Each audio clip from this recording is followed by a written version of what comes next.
with Tiana's Tea, and I'm so excited because today is our first episode of Tiana's Tea Talk Show. I am here to help women overcome the obstacles that keep them from walking in their purpose. And so today's topic is relationship matters, but we'll be filled with many topics that can help you get to the root of what is keeping you from walking in your purpose. And I am so excited about it, and I cannot wait to talk to you today. My God, all over.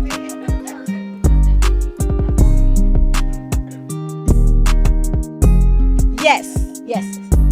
All right, so that any part. And I can't wait to talk to you in the show today. Yeah? Good? Done.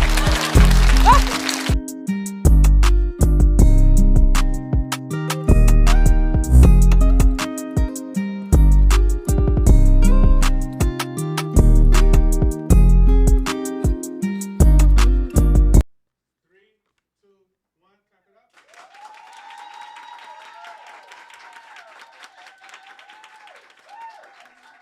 So welcome to Tiana's Tea first talk show. I am so super excited to be hosting this talk show. Listen, so I'm Tiana Marshall with Tiana's Tea. I'm the president and founder of Tiana's Tea. And let me tell you who we are. So we are a 501c3 nonprofit empowerment, women's empowerment organization. But we are so much more than that. We are a sisterhood. And we are here to help women deal with the hindrances that keep them from walking in their purpose. And so this episode of our talk show is about relationships. Relationship matters, right?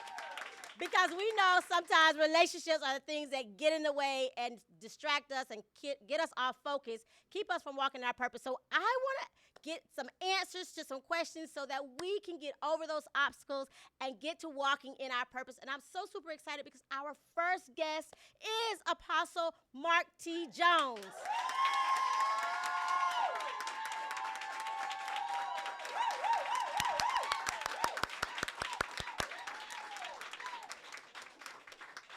Hey, Apostle, how are you? Hello, doing very well. So glad to be here. Thank you so much. So he is the author of Damage-Free Dating, right? And A Woman's Guide to Understanding Men. And we know we all need to understand men, right? Yes. So can you tell us a little bit about yourself and who you are? Well, I'm Mark Jones. I'm the husband of Lady Lisa Jones. We're married. We've been together 36 years. I met her in 1988, and we've been married for 33 years. I'm a father and now a grandfather, and a pawpaw, yeah. And of course, I pastor Manifestation Worldwide in Tampa, Florida. That's my church, y'all. That's my church. Yeah, so just glad to be here and hope we can add value to the process of relationship for y'all. Absolutely. So I'm super excited. I know they are so ready to get into these questions because I have a lot of questions here. But the first thing I want to do is I want to talk a little bit about definitions, like defining what love really is, the difference between love, love and lust, because sometimes those things, we interchange them, but they're not interchangeable, right? No, they're not interchangeable. You know, really, love comes down to being willing and having the capacity to give yourself to another person. It really is about offering your best self to the benefit of another one. Wow. And then what is lust? Lust is all about desire. It's all about what you can get out of a person. It's very, temporal. It's not something that's lasting. It's fleeting. It's just fire, but it's not passion. It's not desire. There's no longevity to it.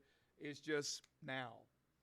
So a lot of these things that we're calling love is not really love. It's actually lust. It's actually lust. Yeah, love really is about, as I said, it's about the capacity to and willingness to give your best self to the benefit of another person. That's really what love is about. You think about it, if you have two people that are offering their best self to each other, then relationships don't lack anything.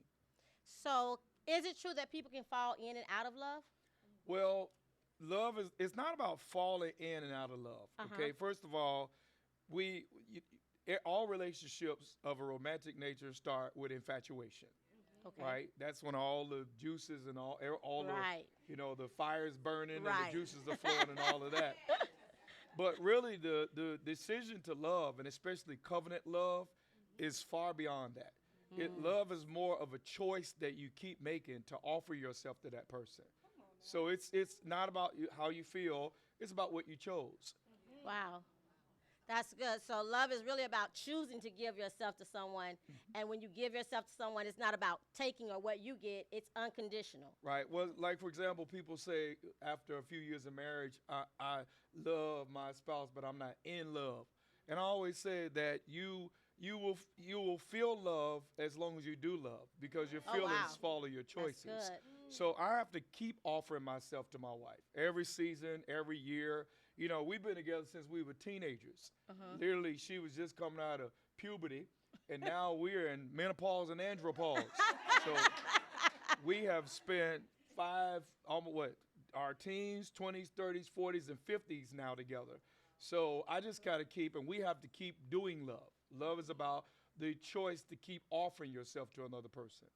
And that is in spite of the other person offering themselves, because sometimes we have relationships where we feel like we're giving more than the other person's giving. So is that in spite of that person giving? Yeah, I'm not concerned about what my wife gives me. I'm concerned about what I give her. Wow.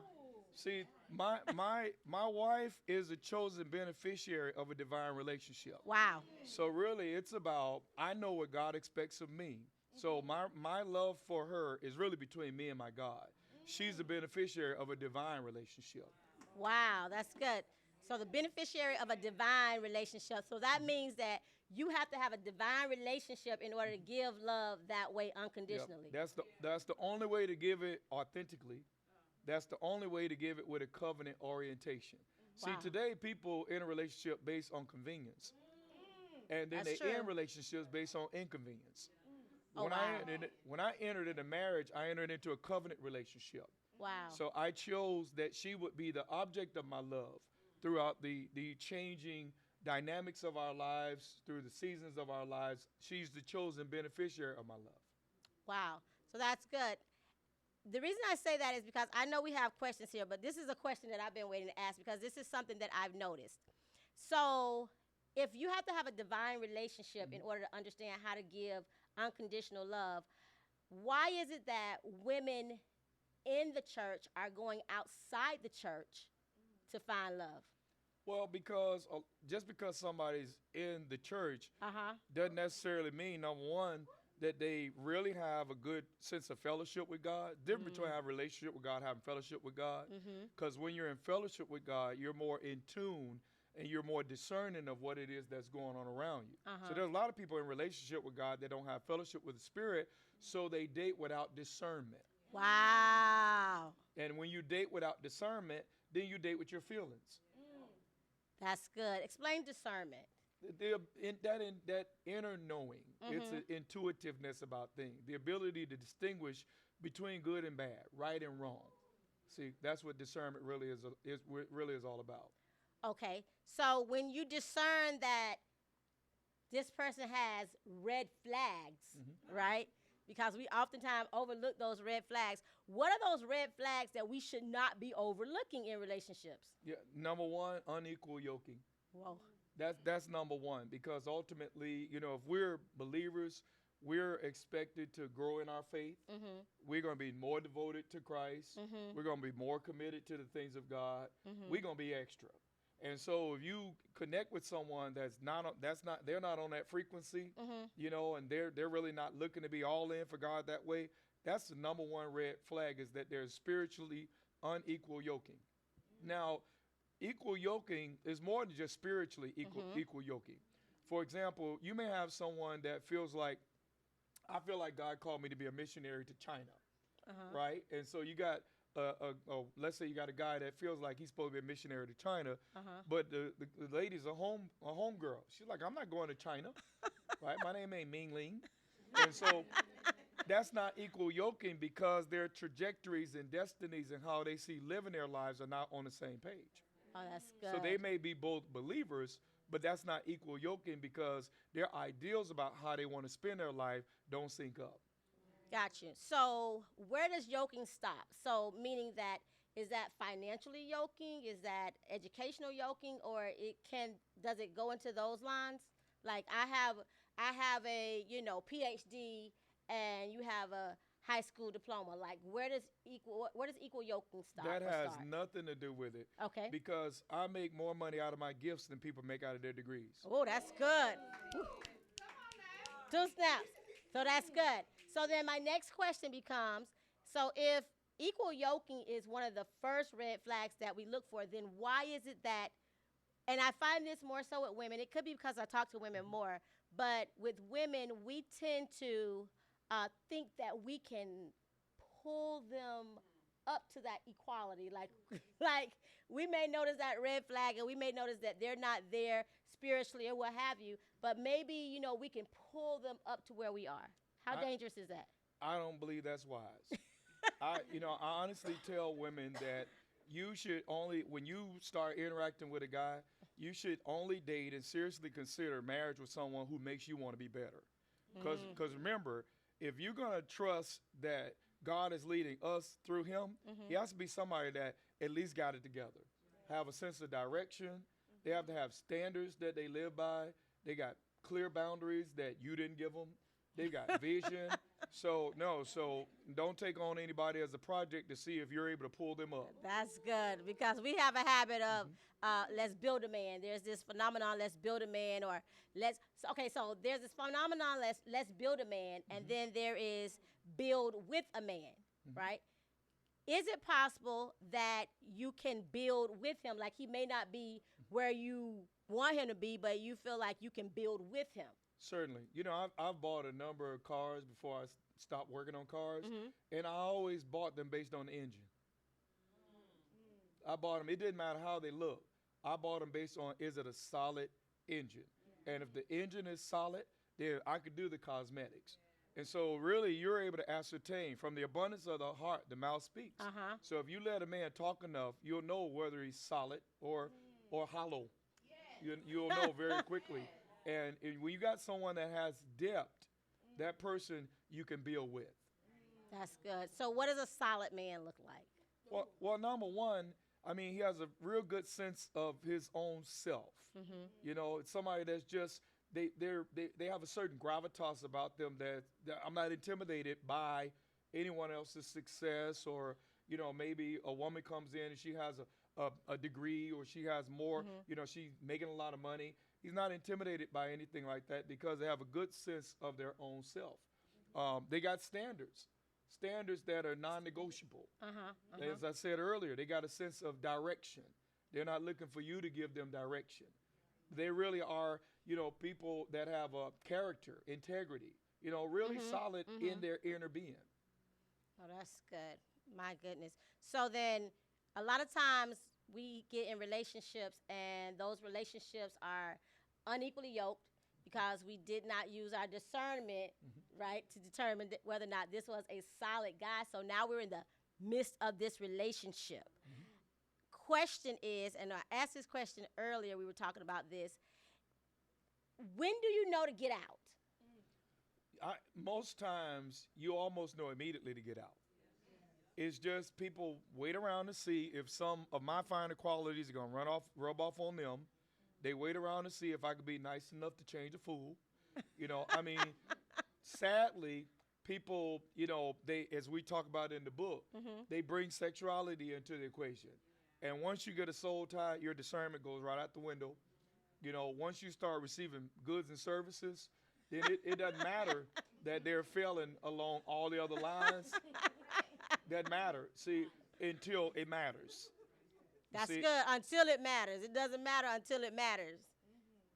That means when now it's affecting you emotionally, physically, spiritually, it's affecting you as a whole person. Now it matters that this was not a solid person. You cannot date a person for a month, having regular conversations and interaction with them, and not see where they are. So a month. You already know. And anything after that is hope. I hope that I can.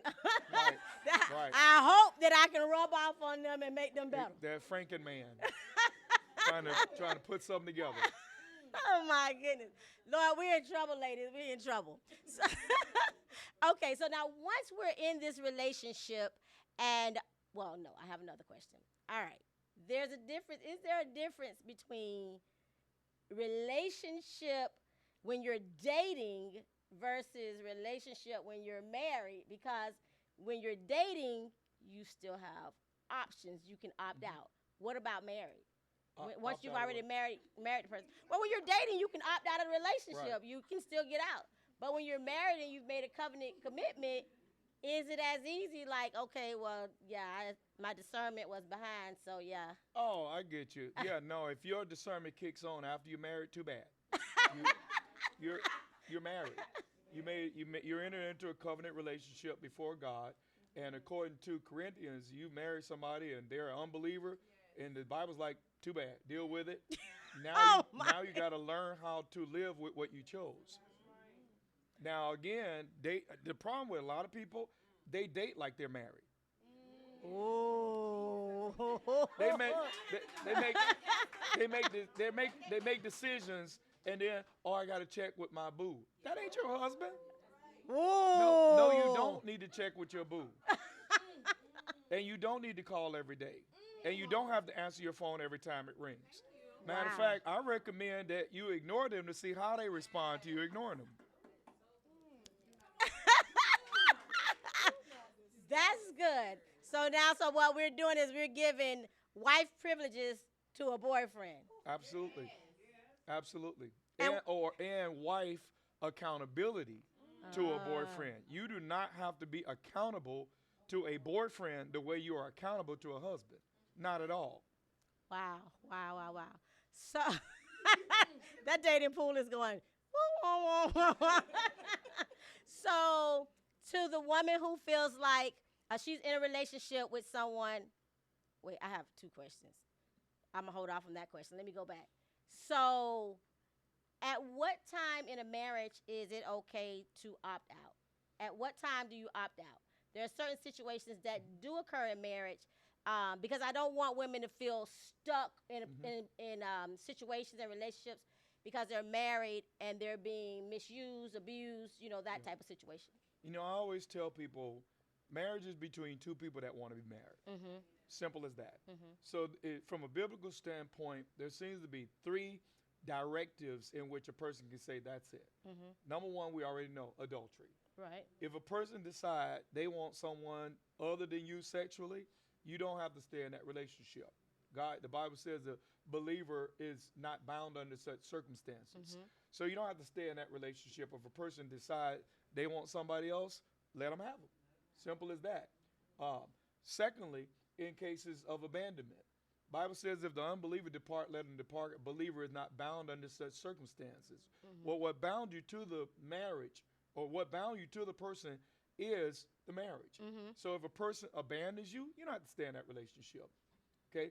And so where there's adultery, where there's abandonment, and where there's abuse. Mm-hmm. If someone is physically abusing you, right? And I'm going to stick with physically because some people get in a disagreement and they think they're being emotionally abused.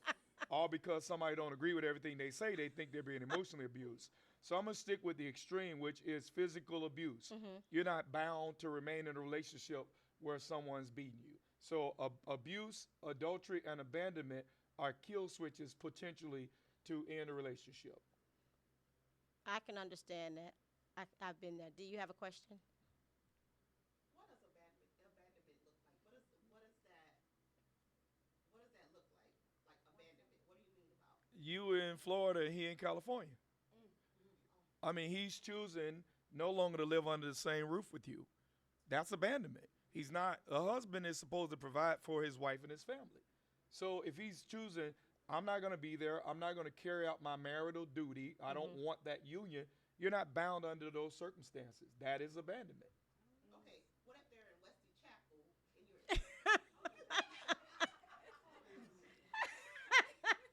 and you're It is not good that a man should be alone. Mm-hmm. God did not marry you to not be with your spouse. So if and there is no working on our marriage with that much space in between us. That you don't separate to work on marriages. You go to That's counseling good. to work on marriages. So That's good. so again, if a person has made it clear, I always tell people, if somebody made it clear they don't want you, believe them. Because the only thing left now is abuse. Oh, wow. That's good. Okay, so now we're in a relationship, and we didn't use our discernment prior to getting in this relationship, and so now these things are happening, and our hearts have been broken, right? So, question is, what is an indication that you should? Well, first off, how do you heal from a broken heart? Well, number one, if you don't feel, you can't heal. So there is a time when you have to sit in the pain and you got to acknowledge it and you got to recognize what it has done to you. And you really got to be in touch with the damage in order to start doing the work of restoration. So a lot of people, they don't sit in the pain. They run right Right. to another relationship. Right. That's See, good. and they right. don't sit there and go, wait a minute, let me assess and see. We got to do a damage assessment. Really see what happened to me as a result of this relationship that went south or whatever it may be. So if you don't feel, you can't heal. Now, secondly, right, it's important to remember, I am the Lord thy God that healeth thee. He said, he restored my soul. So when you talk about damage, where's the damage? In the soul. Right. Many people, God told you he would restore your soul, and we never asked him to. So you ask God in prayer and seeking to restore your soul.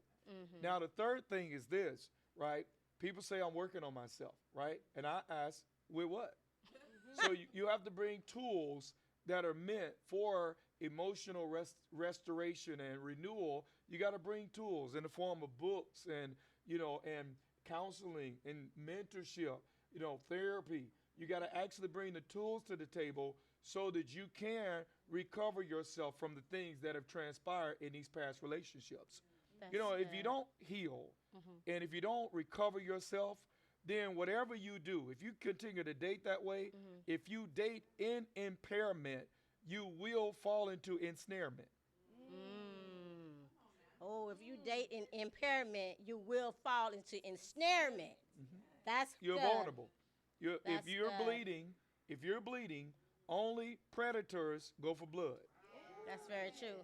So that's why we always have women say, why do I keep attracting the same person over and over again? Right. Because they never reclaimed themselves from any one of the relationships that they got. They never reclaimed themselves. They never went through a process of restoration. They never asked God to restore their soul. They never sat with themselves. They never sat with themselves enough in the pain to do a real damage assessment to see what did this really do to me, so I can undo what has been done, so that I can offer a whole self to this forthcoming season of my life. Oh, that's so good. That's so important to heal from the relationships. We always say that if you don't heal from what they did to you, then you'll bleed on people who never did it to you. So, next question is, what are the indicators that you've been healed? How do you know when you've been healed? It doesn't hurt. Ah. It's sort of like a wound, right? You may have a scar, but it doesn't hurt. There's no pain whatsoever involved when things get touched. Like if people are still talking about, oh, that triggered me. Well, you're not healed. See, if you can easily be triggered by every little thing, you shouldn't be dating. Wow. Take time to address the root of what's triggering you at all these levels. See, if it still hurts, if it still causes pain, if you're still crying, you're not healed. So that means we need to be consciously aware of where we are, because sometimes we're in denial. So a lot of times we're in denial about where we are because we want to believe that that's where we are, but it's not true. So in order to heal completely, you have to be consciously aware of where you are. Another indicator of an unhealed soul is desperation. Ooh, thirsty. Yeah, I've got to get something to solve what I never solved. Ooh. Wow, that's good. That's good. Okay. Well, somebody said, I guess that's the answer. What are the indicators you should not be dating? Yeah, I'm going to give you two more. So, number one, if you, I'm going to give you three.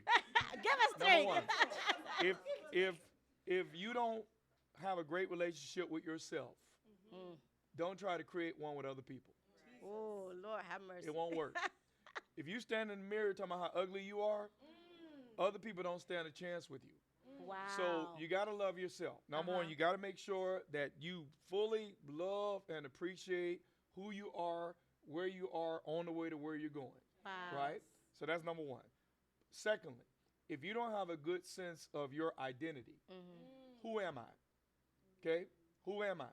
Because if you don't know who you are, then you morph into what other people got going on. That's so true. Now you robbing banks because you dating a bank robber. So now you, come on, drive, girl. And so now you it's a lack of identity. So you morph into whatever they want you to be. And then thirdly, you got to know your value. Right. What is my worth? Right. That's What is my worth? My worth is not defined by who I'm with. So if you think your value is added to by another individual, you don't know your worth. Wow. That's good. I feel like sometimes that can be difficult for women because a lot of times we mask so much. So in order to know who you are and to have a good relationship with yourself, you have to really know who you are, but you have to know who you are behind the mask. And so we have a tendency to mask who we are in order to appease other people or to fit in. And so that can be difficult for women. Okay. Yeah, I call that, I'm talking about this Sunday, that's the artificial self. Oh. Yeah. So I'm yeah. AS, artificial self. Yeah, I got 3 selves I'm talking about on Sunday. The artificial self, the augmented self, and the authentic self. Wow.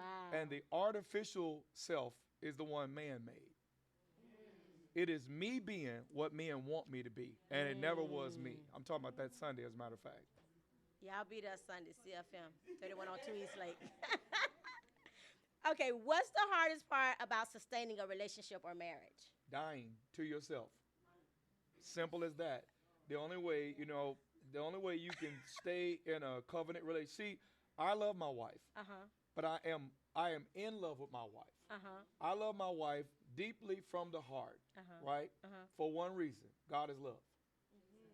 Simple as that. God is love, and I'm God's child, right? So to keep loving is to keep dying to yourself. Simple as that. The hardest thing is dying to yourself. Simple as that. Because up close personal relationship expose all your weaknesses. It brings everything to the surface. So I was laughing because we had a conversation about this dying to oneself. And so I think people get afraid when they hear dying to self because it makes it seem like when you think of death, you think of something that's gruesome. But when you get in relationships, people don't think that dying and relationship should be associated with each other. So what does death to self look like? Well, it means that we are basically selfish, and marriage will reveal that. And we have to get over that, right? Love is putting the other person first. Selfishness is putting me before anyone else. I always tell people this is how you get what you want from your spouse. Very simple. When you give what you should, you'll get what you want. Simple as that. When you give what you should, you'll get what you want. Exactly. So that puts the emphasis on 2 givers. See, one taker strains a relationship. 2 takers ends a relationship. Wow. That's good. That's really good. So if you're going to love and marry and love for a long time, you got to have 2 givers. Got to have 2 givers. So what if you're in a relationship and you have one giver and one taker? That giver is going to does that giver ever get tired or wear out and no longer wants to give anymore? Probably. So what does she do with that? Well, you assuming it's she. Okay, well. Okay, well, what do they do with that? Well, orientation matters. I would rather die the giver than to live in selfishness. So it really is about, I'm talking about in the Christian context, right? I never forget in the early 90s, I would come home from work and my wife was a homemaker and she had the babies and nothing was done. So I'm working all day. I come home and sink full of dirty dishes and nothing got done. And I'm mad. I'm slamming cabinets, right? And I never forget one day I went to do that, right? Do the dishes and slam. God said, don't slam the cabinets. He said, why don't you just become the greatest servant in your home? Wow. So I decided to do the dishes. And on my way up, throw the clothes in the laundry and take my shower and not be mad about serving. And it was only then that God started touching her heart about what she needed to do. You can't take love. You can't take respect. You can't take anything. You have to offer what it takes to reap it. So ultimately, the person that's giving, you got to believe you're going to reap what you sow. That's good. So that takes some long suffering sometimes, some patience, some fruit of the spirit. Very good word. You hit it right on the head. See, and I'm glad you mentioned long suffering because, as you know, I've taught about the difference between patience and long suffering. So patience is between me and God. It's two-way, right? It's me coming to trust God with my process. Patience has nothing to do with anyone else. Long suffering always involves another party because long suffering means I see where God is taking you. So here's how I need to be so that how I am doesn't interfere with what God is doing in your life. Mighty God. That's long suffering. So because God is taking you here, I need to be this way to accommodate what God is doing in your life. Long suffering is the fruit of accommodation. Wow, wow. So it is possible that you can interfere with the process that God has for somebody's life by being, I don't want to say impatient, but forcing them to get somewhere too soon. Absolutely, because you may be working on something God's not. My And God, if that's you good. got your own little agenda about where they should be and what they should have, and God's like, I'm not concerned about that right now. Wow. So it's best to pray and go, God, what are you up to in my spouse's life? Oh, And he'll that's show you good. so you can be accommodating to what he's doing. That's good. That's so good. Lord, I never have mercy. forget going through certain things with my wife when she was processing trauma. You know, my wife, as you know, she was sexually abused as a child. So our marriage became a safe place for her to heal, right? So I remember she was processing all that, and I'm there. So you know who you're going to take it out on? The one who's there. Yeah. And yeah. I went to God, I'm like, God, she's malfunctioning. What's wrong with this, right? Because what I'm doing don't match how she responded.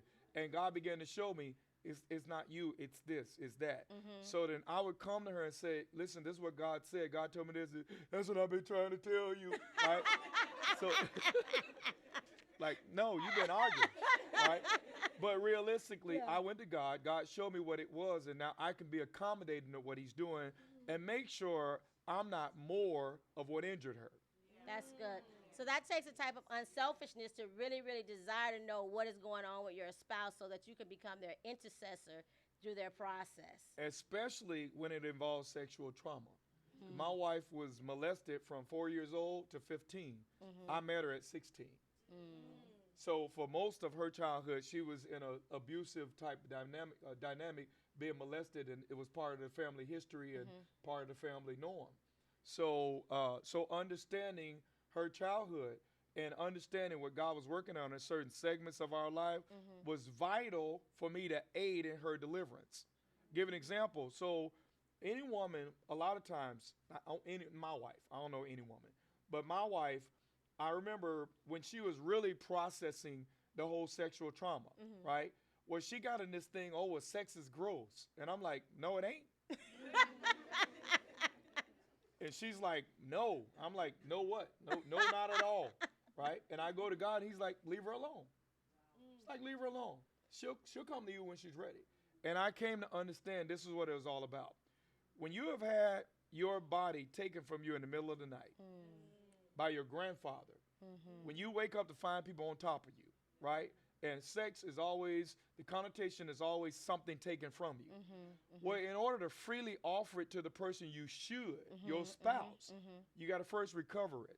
Wow. You got to get it back under your control so you can offer it under your control. That's good. And that's what that process is all about.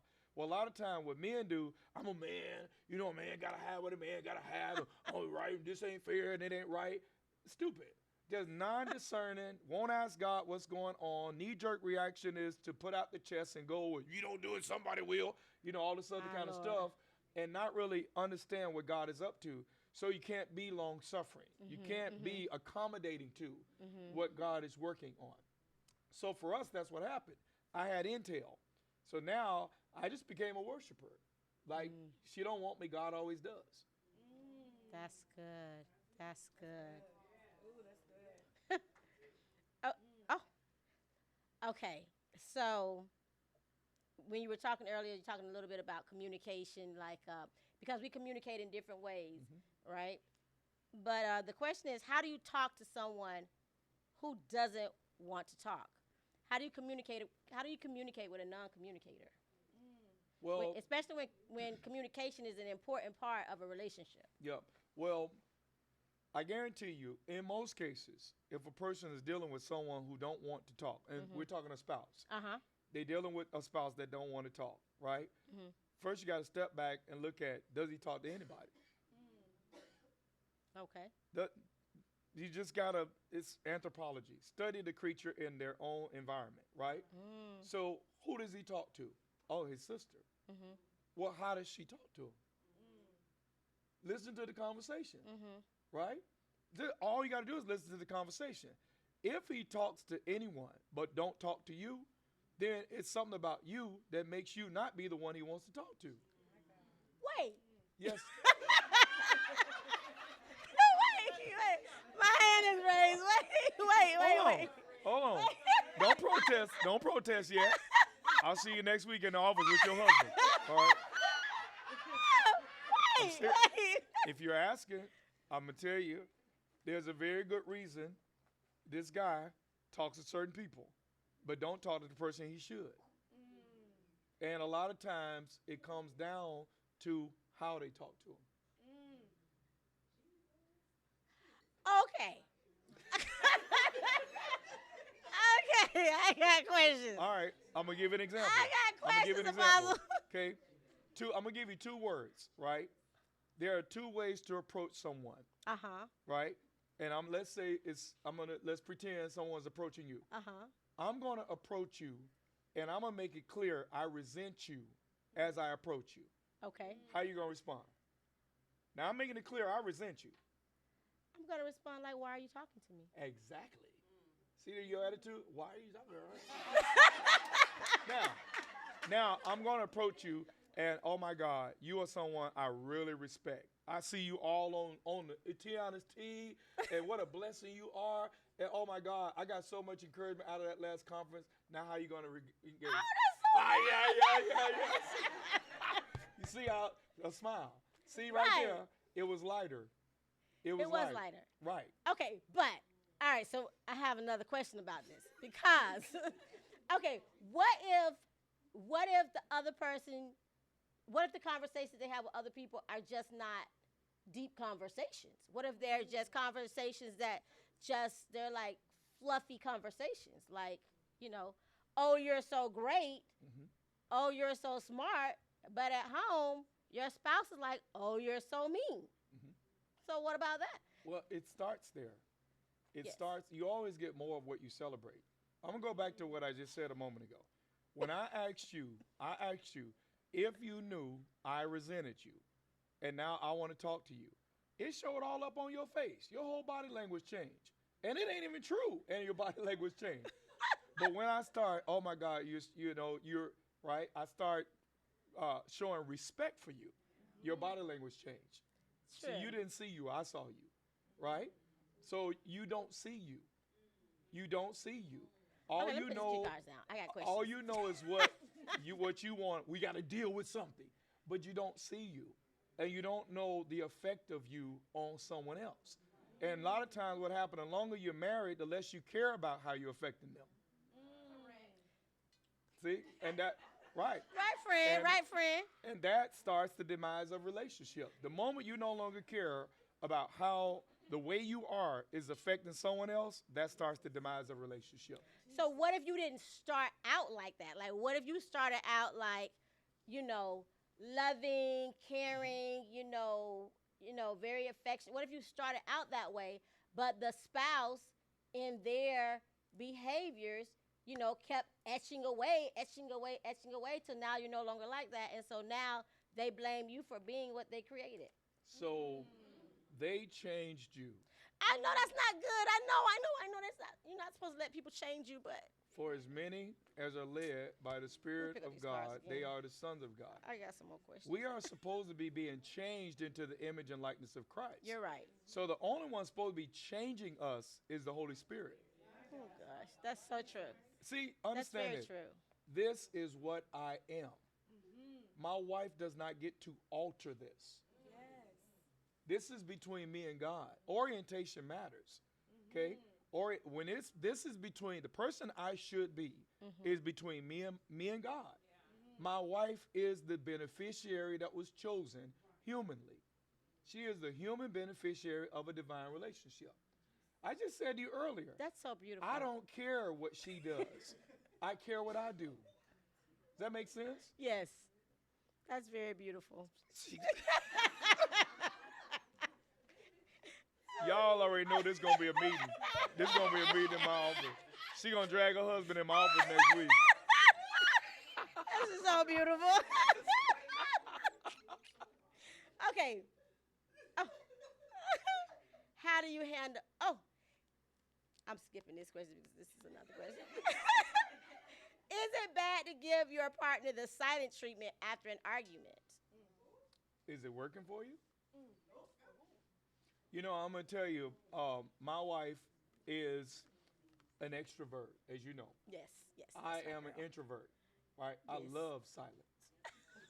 Absolutely love it. I thrive in it. I can think, I can feel, I can plan, I can strategize, I can process, I can pray.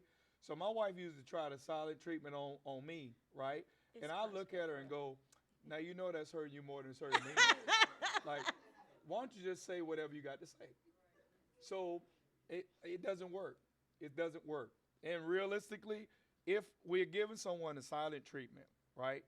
We're trying to deprive them of something that we Right. know the relationship needs, Right. right? How's that working in God's interest?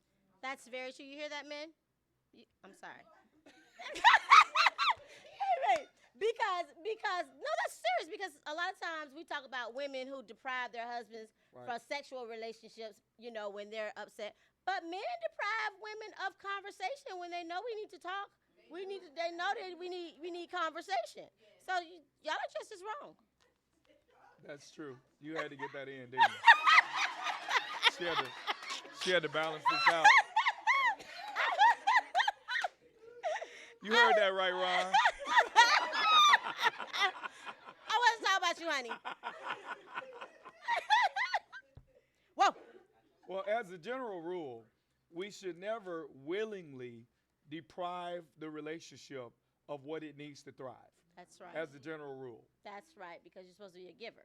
Exactly. There you go. You get what you want when you get what you should. Sometimes you get this. Let's next question. Now let's talk about this, right? Just Yes. words and women and men, right? Yes, You know, I remember telling my wife one time, because y'all have way more words than we do. we do. And I remember telling my wife one time, listen, I have said all I can say about this. Call Tiana or one of them, and call your girlfriend now. I'm done with this. I ain't got nothing else. I have no more words. Oh my God. So you got to understand, y'all use way more words than a man is going to use about anything. And that's just male, female. But sometimes we don't need your words. We just need you to hear our words. Oh, that's fine. As long as we don't need your words. Right. Then it doesn't become a conversation. My wife, when we were dating as kids, my wife swore that because we would talk all night long, right? Exactly. No, she talked all night long. I listened all night long, and the way I knew the conversation was over was when she was snoring on the other end of the phone. Nothing has changed. It's just, it all seems That's wonderful true. until you realize you can't change it. That's good. That's true. Sometimes we forget, but yeah, those conversations that you used to be on the phone with, it used to be more of a listening situation. Yeah, But it seemed like y'all were talking. we weren't. we were just responding. And That's then true. remember this also, like I tell my wife, I ask my wife a question, right? I want an answer. She wants to give me a story. Are y'all going to deprive us of that? I don't want a story. Oh my. I want an answer, right? So what I normally do is listen to her whole story, Very good. and then I ask her, so what is the answer? Because normally she give me the story and doesn't give me the answer, so I have to ask her for the answer at the end of her story. But you do listen to the story. Certainly. Very I've important. been married long enough to know listening to the story secures me tonight. Do you hear that? You hear that? Listen to the story, no matter how many words it has. So it's not nice to cut people off in the middle of their story because they're giving too many details, right? Right. Okay. Next. How do you know you met the right person? You are the right person. Ooh. One of the chapters in my book is, Am I Mrs. Right? Oh. Because so many times we focus on finding Mr. Right or finding Mrs. Right, but are you right? Because right attracts right. That's good. Okay, you just said something, finding. Let's stay there for a second. Okay, so we see this trend now where women are asking men to marry them, and I know like a lot of women are going to be like, oh, no, that's not me. I would never ask a man to marry me. But we stay in relationships for 10 years, 3 kids, a house and a car later, unmarried because we're waiting for that question. So let's talk about this. Why is it wrong or not okay for a woman to ask a man for marriage? So let's back up. So number one, all right, Mm-hmm. I'm very happily married. All right, as you know, 33 years deep in this mug. Yes, yes, yes. If I were not married today, it would not take me long to be married. Here's why. I know who I am. Mm-hmm. I know what I want. Mm-hmm. So it's important to understand that it does not take a husband long to find a wife. Because husband is not just a marital status. Right. It is a capacity that a man, it's a phase that a man has shifted into when he's ready to create a family. Wow. Okay? There are people that date men that aren't husbands. They're not in that stage. Uh-huh. They're toying with you. They know Wow. they're not going to marry anybody. You are one of. So they already know they're not going to. It does not take a man. It does not, in the first 6 to 9 months, a man knows whether you are his wife or not. Wow. It does not take a man, a husband, long to find a wife. Okay? Now, secondly, and there's a chapter in my book called Just Say Hello. Uh-huh. Okay? It's fine for a woman to say hi, to let a man know that, hey, I see you over there, Uh-huh. right? There's nothing wrong with that. There's nothing wrong with getting to know people. There's nothing wrong with saying hello. There's nothing wrong with any of that. Mm-hmm. At no point should a woman pursue a man. At no point should a woman propose to a man. It's backwards from the principle. The one that created marriage said, he that finds a wife. Right, right. So there's a reason that he made it. You're the one supposed to be being pursued, because that instills in the creation of the relationship that that he understands your value. That's good. That's good. So what does that pursuit look like? He's coming toward you with intentions. He's coming toward you with intentions. He's talking about a future with you. Any man don't talk about a future with you, don't see one. Okay, so that brings me to another place. All right. So now you're dating a man and you've been dating for some time now. He never asked you to marry him, but as soon as you say, okay, well, this is not what I want, this is not working out, then they come back and they now all of a sudden they know what they had, they miss what they had, and they want to get married. Is it wise to engage that relationship again? Because when you were in the relationship, marriage was never on the table, but now that you're gone, so is it wise to engage that relationship? Because could it be an offer just because you're gone? Could be. It could be. It could be, I don't really want you, but I definitely don't want to see you with anyone else. Okay? So I'm going to tell you how to do that. You reset it, and you start back over as if you just met them. And you leave a chapter in the book. Leave all sexuality out of the equation. Leave it all out of the equation. See how they respond. See how they operate. If they can go, it takes 9 months to figure out what somebody's pregnant with. That's good. That's good. 9 months. So literally, if you watch how this person is operating and what they're doing and how they're interfacing with you, knowing that there's no business happening here, right? One of the reasons right now that men don't marry women quicker is because they got the sexual relationship first. Oh, wow. That's simple as that. That's one of the Wow. reasons they don't marry quicker. Hold out, y'all. Hold out. Simple as that. Wow. Okay. Y'all hear that?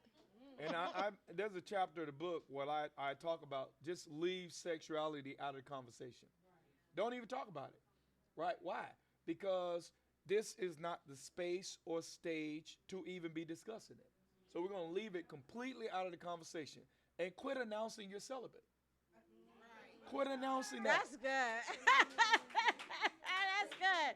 Because now you're a goal. Right. You become almost like you become a goal. Men are by nature hunter-gatherers, right? So when you go celibate, he goes, challenge. Wow. And now you're going to get the sweetest person. Tactics. Them tactics. Wow, that's good. He over there taking your mama to doctor's appointment. Oh, that's good. That's good. So let me ask you this question. Why do women do that? You find a lot of women that announce they're celibate. Are they trying to pull somebody in? Anybody that feel the need to always announce their celibacy is struggling with their celibacy. Wow.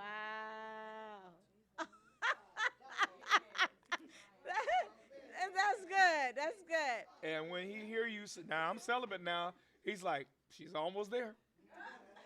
And the more you announce it, and she's like, almost there. Right? You don't need to do that. See, this is what it comes down to.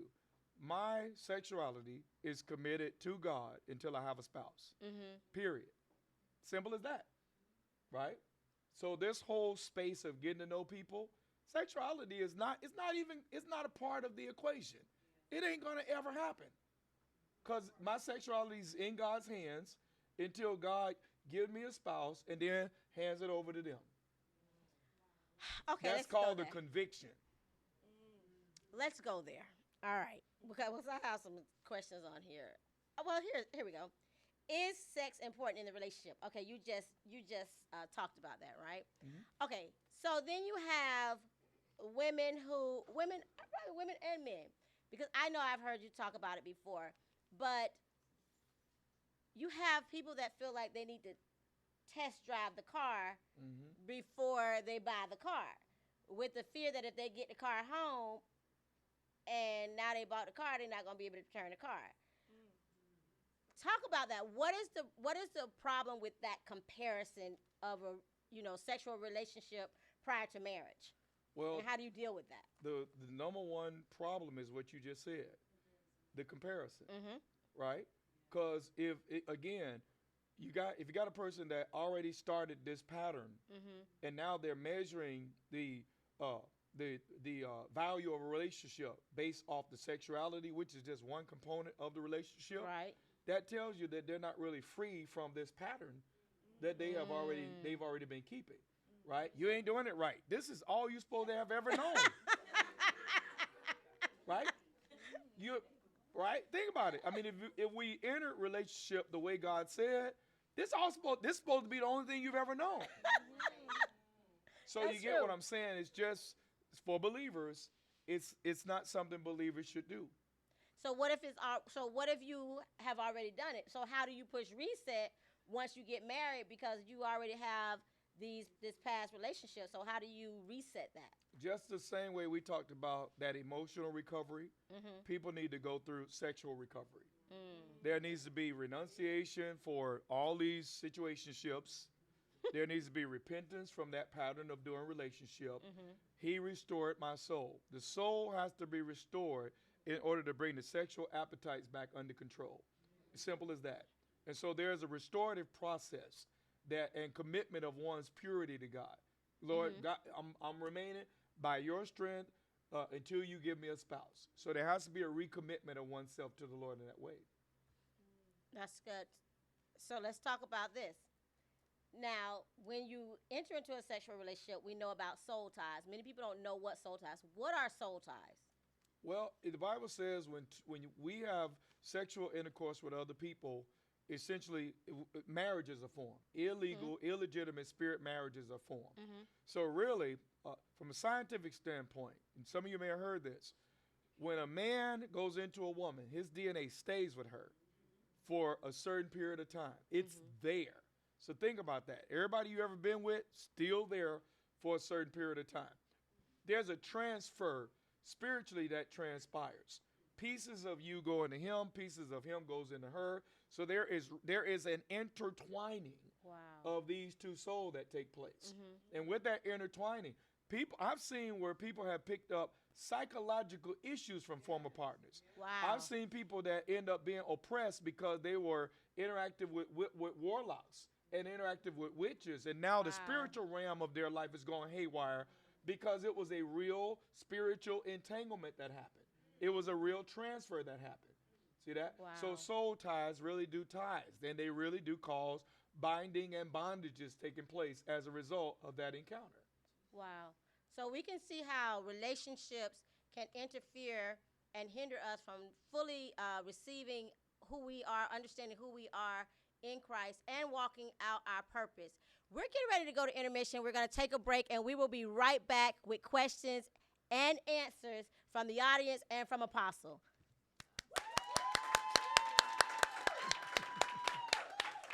We got a meeting next week. 15 minutes. This is a 15 minutes intermission. If you guys got anything. Hey, welcome back to Tiana's T Talk Show. We are here with Apostle Mark T. Jones, and we are dealing with relationship matters. Our first half was a great half. We had great conversation, great questions and answers. But this half, we're going to be taking questions from the audience. But before we do, I was threatened if I did not ask this question from the audience. So here goes, Apostle. So that's exactly what it says.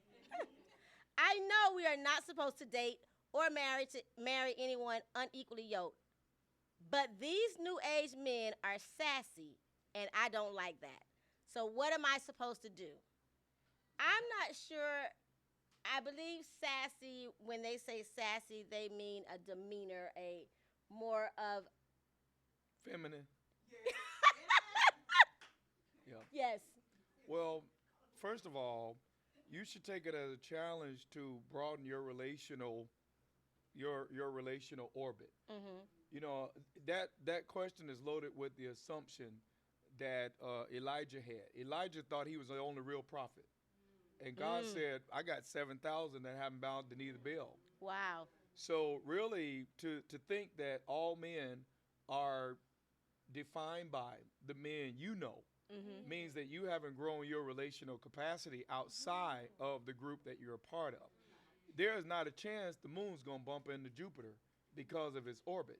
So one of the things that I recommend is that you got to create a larger orbit. You got to get outside of the normal group that you're around every single week, and you might actually bump into something. Oh, that's good.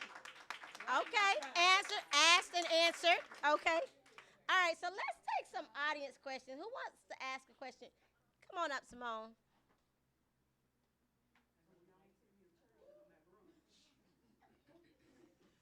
Hi, so I wanted to know, before the break, we talked about soul ties. And we talked about, a man entering a woman and the exchange of DNA. My question is, can two women have a soul tie? And is the renunciation, is it the same process? Absolutely and absolutely. Yeah, absolutely. Two women can have a soul tie. And soul ties go further than just sexual relationship. It could be emotionally that's deep, good. intimate sharing. It's connecting and bonding with people on a very deep level by virtue of just repetition and by virtue of that constant connectedness to that individual. So again, soul ties it doesn't necessarily have to be a male female type of dynamic, nor does it always have to be a sexual dynamic. Okay. Thank you, Simone. That's a good question.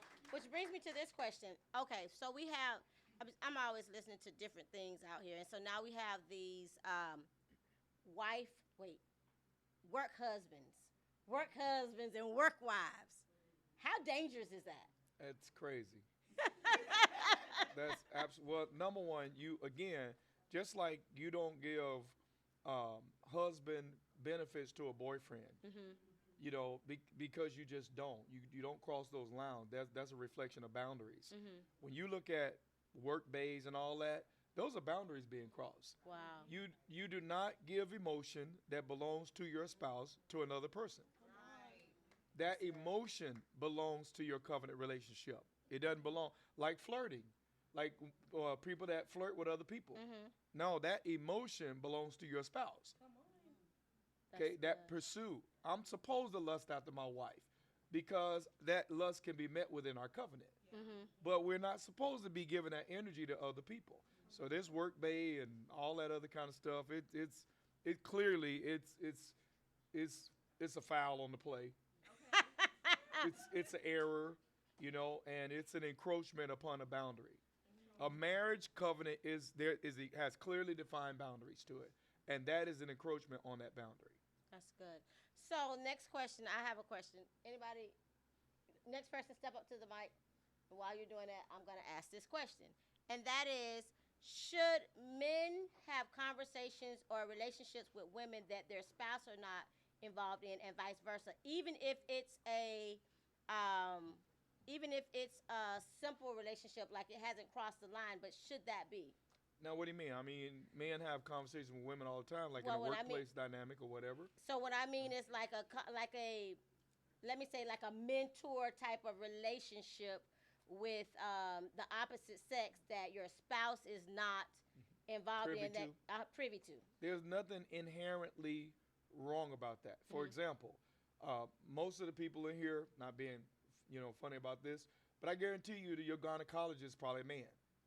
You have conversations about your vagina with a man, right? So again, it's professional. It's in a context that's fitting to your need that is being met, or it's in the context of a workplace environment, or it's in the context of a service that is being provided. So there's nothing overtly wrong or, you know, error about that. We're talking about the kind of relationships that are flirtatious or romantic or suggestive. Those are violations of the covenant relationship. And here's the thing about any conversation, right? There is no conversation that I would have with a woman my wife can't listen to. There is no going outside to talk to a woman. My wife has access to my phone. I have access to hers. I got her code. She got my code. So we're open book. I mean, if you're truly innocent, then you're an open book. That's good.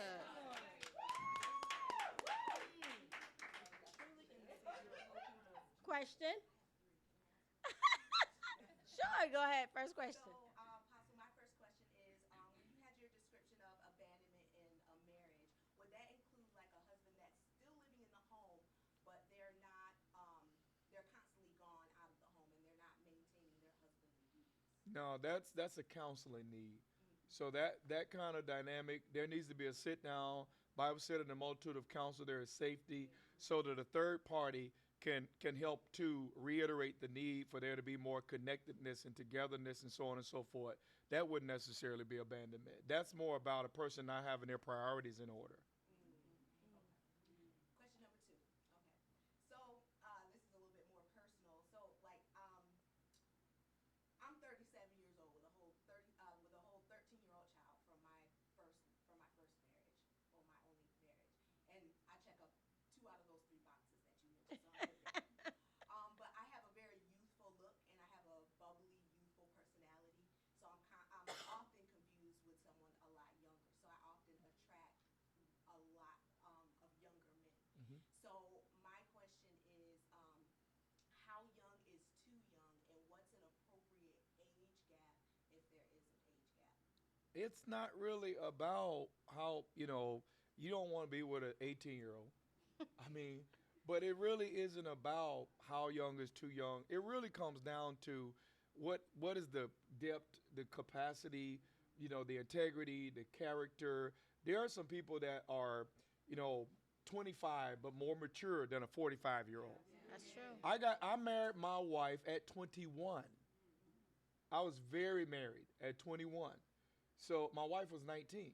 So it's not about age. And I was ready to be married, and I was ready to have a family, and I was ready to do the man thing at 21 years old. So it's really not about necessarily age more than it is stage. What stage is this man in? Is this a person that really is in a husband mindset? Last question. So this husband that you described earlier and that we're talking about now, where does one, i.e. me, I actually wrote that down, i.e. me, need to be in order for that husband to find them? Available. Available. No, see, God knows the desires of your heart, right? Work on the quality of the person you present to your world. Quality begets quality. Be assured that God knows the desires of your heart, and He will cause exactly what you desire to gravitate to you. Now you got to make sure that you don't have a package in mind of what it should look like. Oh. You got to make sure that you get rid of the right. Okay, get rid of all that. I'm telling you, there are so many people that discount what God wants them to have because it doesn't fit with their type. And a lot of time, your type is tied to your dysfunctions. And as many people don't understand that. Your type is tied to your dysfunction. Dang. Matter of fact, normally, the right person is the person you normally wouldn't choose. Wow.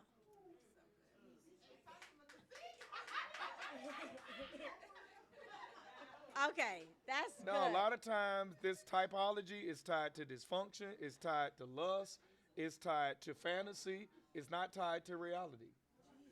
That's good. So then, should women? So are you saying that women should not have a type? We should not, or people should not have a type? Like when I say type, I mean like certain like like. Should they not have a type? I want to remind you that everything that you're talking about is going to fade. That's true, but it may take some time. What is the content of this person's character? What is this? Do they have substance?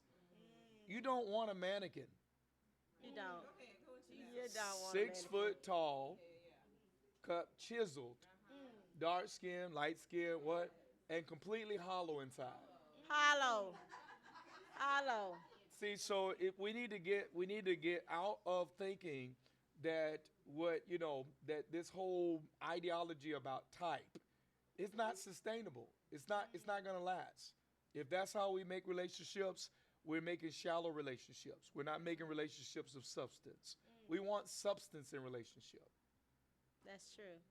So women with these lists, because women create lists, and those lists include different qualities. So when a woman is considering a man, like, what should those standards look like? What should be those number one standards? All of the things that really matter. Think about this. The most important parts of your body cannot be seen. Your heart, your lungs, your liver, the most important parts cannot be seen. So it really is, your list should be full of the unseen essentials, right? I'm not saying God gonna send you somebody ugly. That's not what I'm saying. Matter of fact, clearly y'all know how to make ugly people pretty. Oh. Okay, anyway.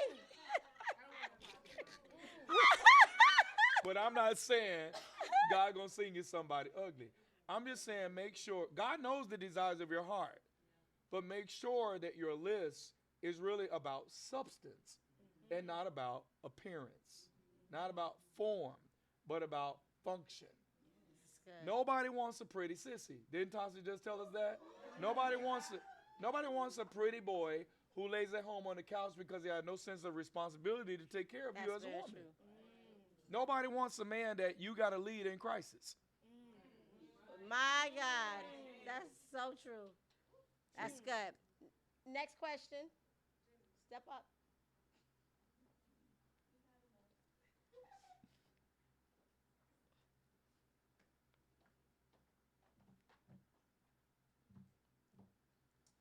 Okay. So when a man elevates their voices, I flinch on the inside. Mhm. Does that mean I need healing? Yes, because there's some abuse attached to that.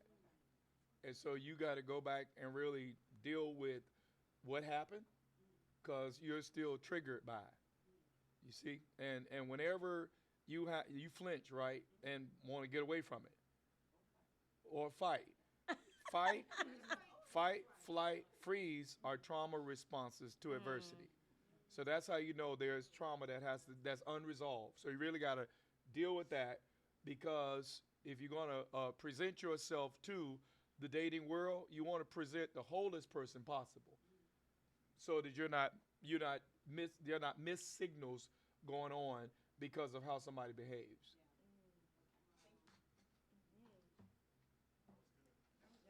That was good.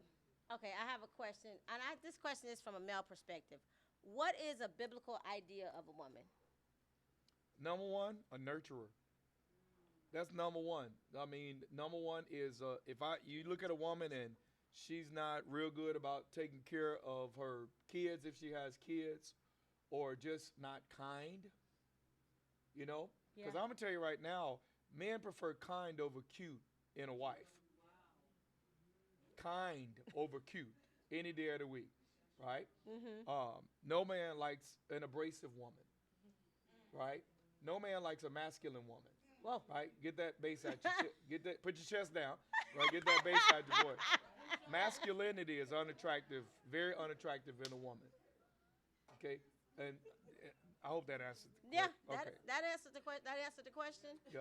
So it really is about number one, nurture. And then does she have number one need of all men is to feel respected. So does she even have that capacity to demonstrate a respectful attitude? Like if you got problems with authority, you know, problems with men and authority, well, it don't take much to get you into that disrespectful zone.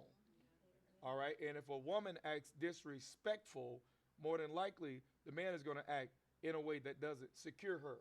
She needs security. He needs respect. If she acts disrespectfully, he acts in a way that provokes insecurity. So you got nobody gets what they dysfunction want. going on, a Exactly. whole dysfunctional relationship going Exactly. on. Danita, question? I have a question. It says, now this is from a male. What does a whole woman look like? A whole woman. Whole. Oh.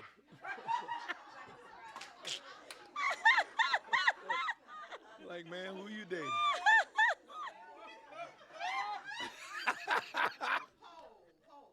Well, Yeah.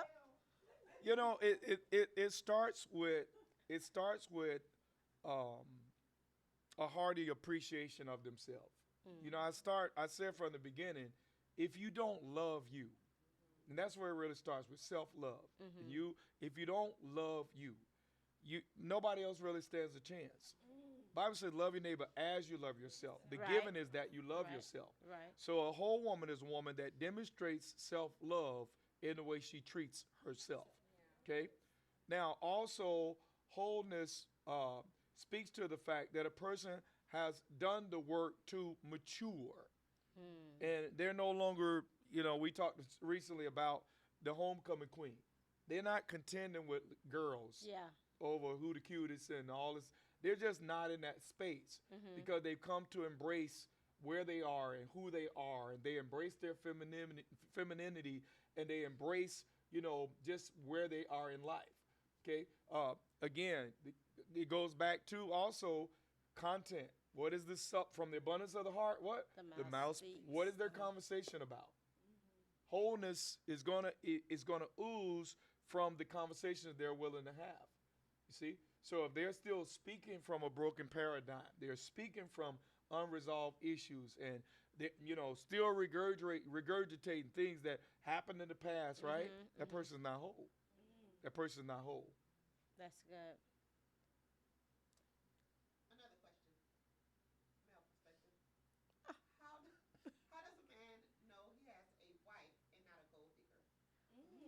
Whoa.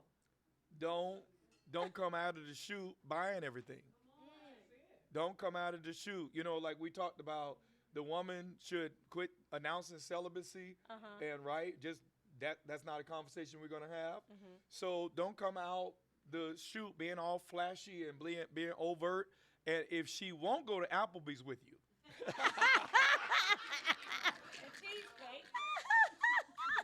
you know, I know we've been joking about this lately, right? But this is what I There's a love about list. my There's a wife. list. I love this about my wife, right? Whether it's Ocean Prime or whether it's Chipotle, she's with me. That's true. She's with me. Whether it's, you know, the house we live in, which is a big house, or whether it's a garage, she's with me. So really, it's about, you know, with whole, you could tell what a person is all about when you don't give them what they expected. So, okay. So I have a question about that. Be frugal. In, Be frugal and see how they respond. in the beginning of the relationship, Yep. 'cause in the beginning of the relationship, Be frugal and see how they respond. in the beginning of the relationship, Yep. okay. See, listen, if all right, so if picking you up for a date, opening doors for you, being respectful toward you, not demeaning you, not crossing boundaries with you, Right. right? There's no man gonna take a woman out somewhere and not take the check. That's what we do, right? If all of that is it's not enough for you, or we already know what you're about. Yeah. Right. See, if I got to give, because remember, if I've got to give you wife privileges Right. when you're not my wife, it says a lot about who you are. I can agree with that. Something like that. I can agree with that because there's this list, and I can honestly agree with that. I mean, I think that list was created from women who feel like maybe they were not valued, or that they were being like the dates were quote unquote cheap, and so women created this list that went viral of certain places that they didn't want to be taken out on the first date because they want to be impressed. Or they want to impress because it makes for good optics. This is true. All right, so I'll This give is an true. example of this right now, right? I'm the kind of person right now, right, to this degree.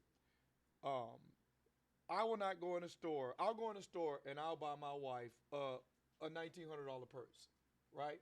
She won't. This is so true. My wife will not go in the store and buy herself a $1,900 purse. She will not. You get that? Yes. But if she looked, if and this will happen, if it's something she wants, right, and I have the capacity to do it, then it's something that I'm going to do for her, even though she would not do it for herself, right? She ain't gonna drag me in no store every week trying to buy no $1,900 purse. It's not gonna happen. Right.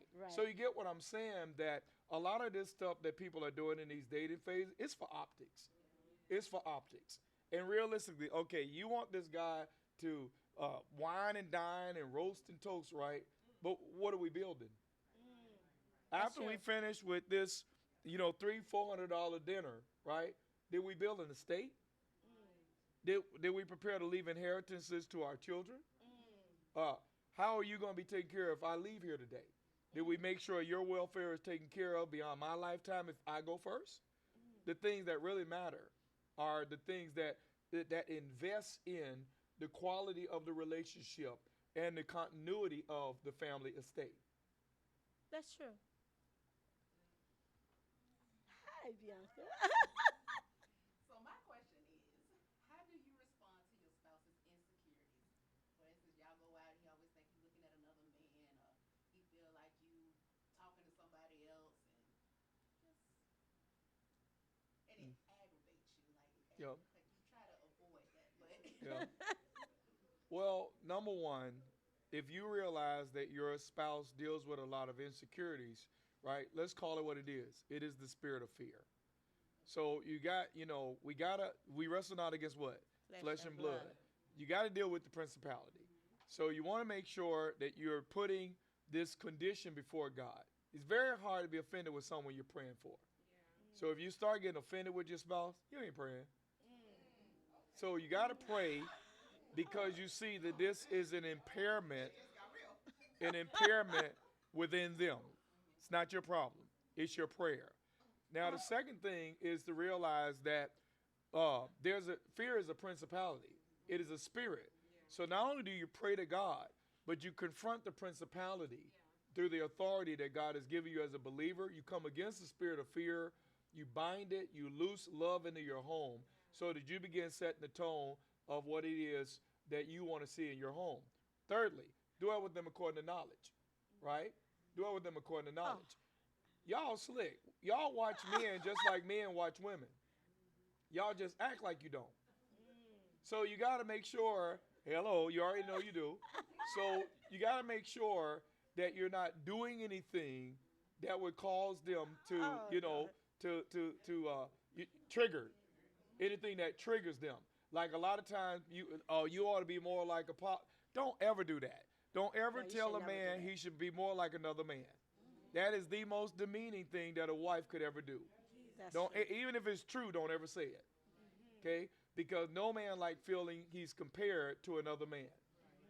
Okay? So it's important to dwell with them according to knowledge. There are just certain things you don't do because it's their makeup, or it's, again, by nurture or nature we are. So it's a part of his present condition.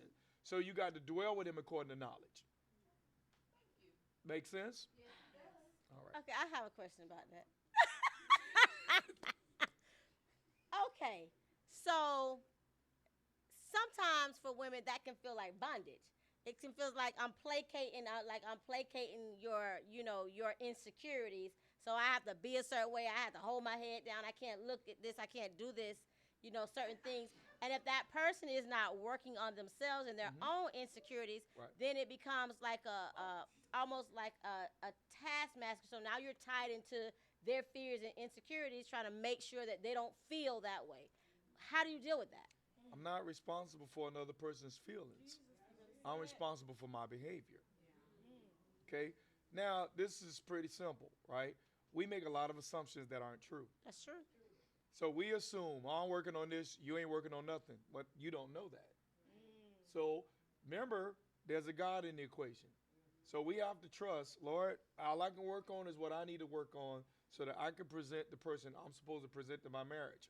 Now, I believe I'm going to reap what I sow. See, because if you fear unrequited love, you won't love. Simple as that. And again, like we said earlier, how do I get what I want? You get what you want when you give what you should. So really, our focus should be offering the person we know God wants us to offer. Like I ask this question to people that are having marital woes, and they're complaining about a spouse who probably ain't doing what they should be doing. And I ask them, if your spouse, if you had 10 categories of what a man should be, and this man was 10 out of 10 in every one of those categories, knocking it out the park, I said, would it change how you interface with him? Absolutely. I would be more of this. I would be more of that. And I say to them, so you're holding out. Said, so the person you would be, if they were everything they should be, is the person God expects you to be now. Because how do you get a harvest from a seed you never sown? What if you sowed those seeds and they came and just plowed them up? See, right? You have to give your efforts time to work. That's true. Let me share something I learned a long Seed time and ago. harvest. There are things that we feel like this is unfair and I don't deserve this. And what I learned about God is that it will be this way as long as you need it. Oh, Jesus. And the moment you no longer need it for your soul development, he will change it or he will remove it. Wow. If it's there, That's you good. need it. There is no wasted seasons in the economy of God. That's true. That's true. That's very true. D, next question. You know, I think we forget that your marriage was not designed to make you happy. it was designed to make you Christ-like. That's true. And so understand that And it may Christ-like take we 50 becoming. years to make you like Christ. But Christ like we becoming. That's the bottom line is am am I being conformed to the image and likeness of the Son? Absolutely. That's what it all comes down to. So when you're dealing with unrequited love or unfairness or whatever it may be, right? One question will help you out tremendously dealing with these situations. And here's that one question. And it's only to God. Lord, what is this designed to teach me about you? Simple as that. That's good. That's so much easier when you're helping somebody else than yourself. Next question, D. Divorce clarification. We got clerics in the house now. What if they tell you to leave, but they won't physically leave or file for a divorce themselves? Do you have to stay in the stalemate, or is it considered over when they have decided to opt out? Yeah. Marriage is between two people who want to be married. Simple as that. Marriage is between two people who want to be married. Now, it's important that you clarify. Again, if you haven't gone through counsel, if you haven't figured out why they feel how they feel, then you haven't done the due justice to the marital process. You need to exhaust every effort to make sure this marriage is over before you just pull the trigger and end the marriage. You need to take it to counsel. You need to seek God. You need to, here's the word, fast and pray. Get clarity from God about what you should do about the situation. It should not be a knee-jerk reaction to just bail on the covenant relationship. Marriage is a covenant relationship. And I'm going to say this also. One of the reasons people don't lock in and do the work that it takes to create loving marriages is because they don't see it as a terminal relationship. Till death do us part. That is a terminal relationship. Once you see the relationship is terminal and or permanent, right, then you lock in and do the work that it takes to build oneness with one person. Some people already got a plan B. They've been already scoping out who next. Yeah, that's true. That's true. I think another problem is that, and you said it, marriage is not designed to make you happy. But a lot of times, people feel like I should be happy in this marriage. Like if you're not making me happy, if I'm not happy in this marriage, then they opt out. You should be happy. And you should be in this marriage. Y'all see that? No, you should be happy. And you should be in this marriage. Two separate things. Two separate things. Exactly. Two separate things. One of the reasons my wife came to Christ, nothing she did could steal my joy.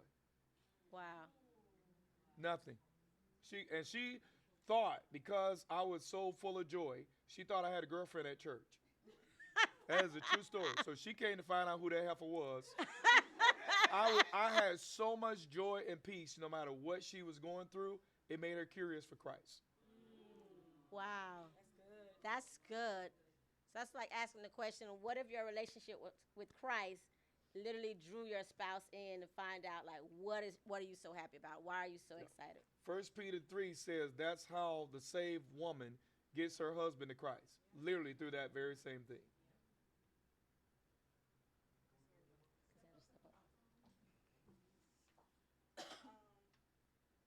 I have two questions. Well, the first one is going back to what you said earlier about like never to like compare a man to someone else. Once that's already done, is there a repair, or is that already as a man is that already like set into his mind like, oh well, you said is there no coming back from that? Well, if you acknowledge that you did it and it was wrong doing it. Acknowledge it to him or to God? To him. No, you said it to him. You ain't said it to God. I'll give an example. When my wife and I was dating, I was very vain because my wife used to be one of my girlfriends when I was dating her. Okay? I was very, very vain. I was very promiscuous, right? So during that time, I told my wife, I said, all right now, don't get fluffy because I don't do fat chicks. True story. I told her that. But I got married. I got saved. I got married. We married as sinners. We weren't believers.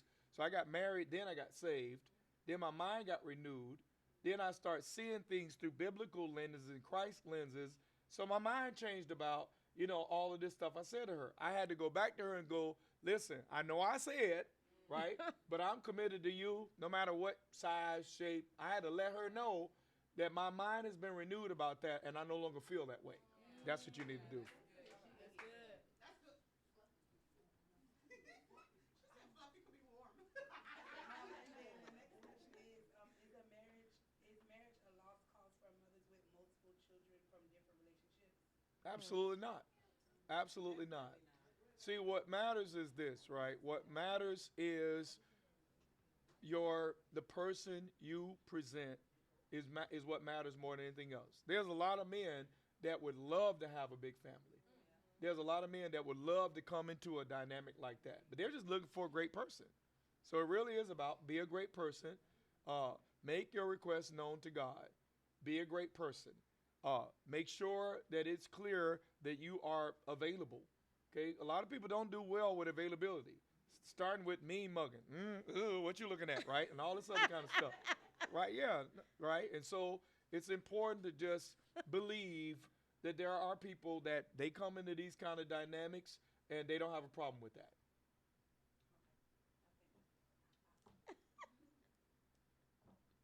Any other audience questions? And y'all lit. My question is, I hear the word availability a lot. Mhm. I am a divorced of a 20-year marriage Mhm. and been single now 10 years. And I want to believe that I'm working constantly to make myself available. Mhm. How do you know when you're shifting in that right direction, the direction of being available? Mhm. You're out of the storage room and on the shelf. Mm.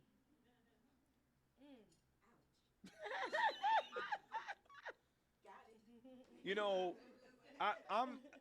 If you really, there is nothing wrong with wanting to be married, right? But there's some of you right now. You go to work, you go to church, and you go home. So you can only marry the UPS guy or the Amazon Prime guy, right?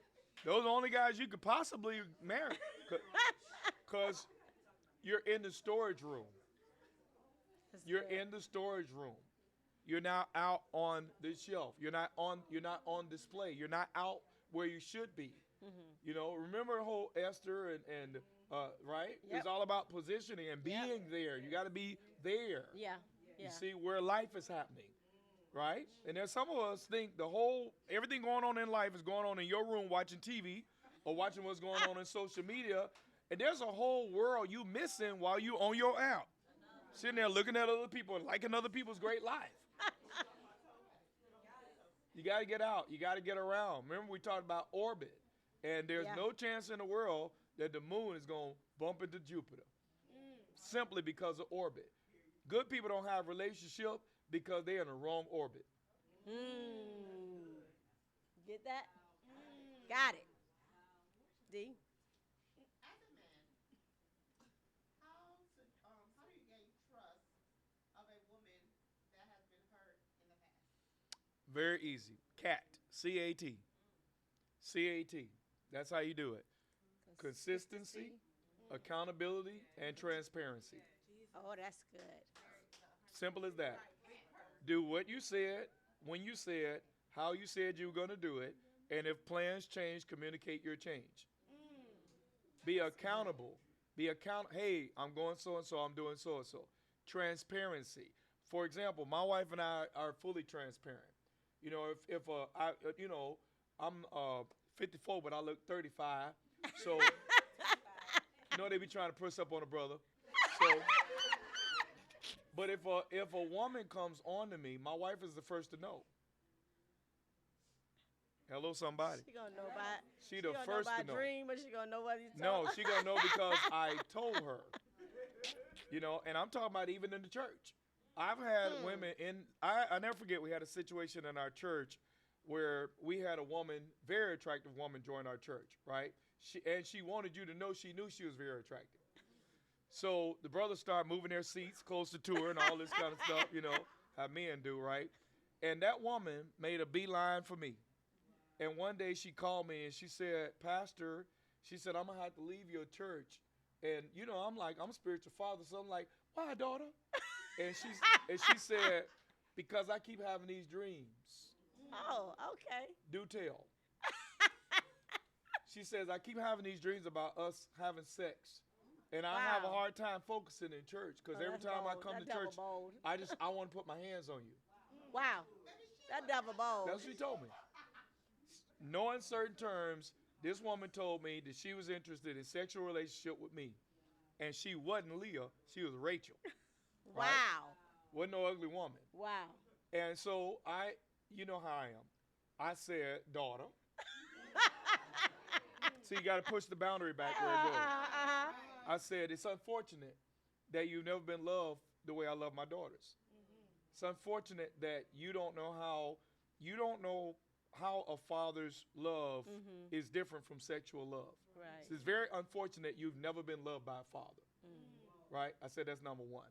Said, and the second thing I said, ain't a chance in hell it's going to happen.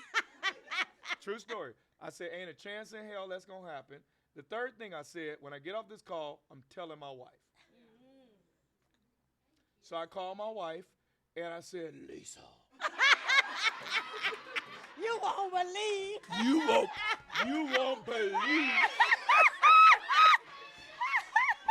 Right? Now I'm going to tell you what my wife said. I'm going to tell you what my wife said when I told her what this woman said. You know what she said? I knew it. My wife is anointed to spot Right. predators in my environment. That's good. My wife is anointed to spot Oh, that's predators in my good. environment. That's good. She see what I do not see, and she feel what I do not feel. That's good. Okay. So what if your spouse don't trust that you can spot predators? Normally, they don't trust you can spot predators because you have attacked them with what you spotted.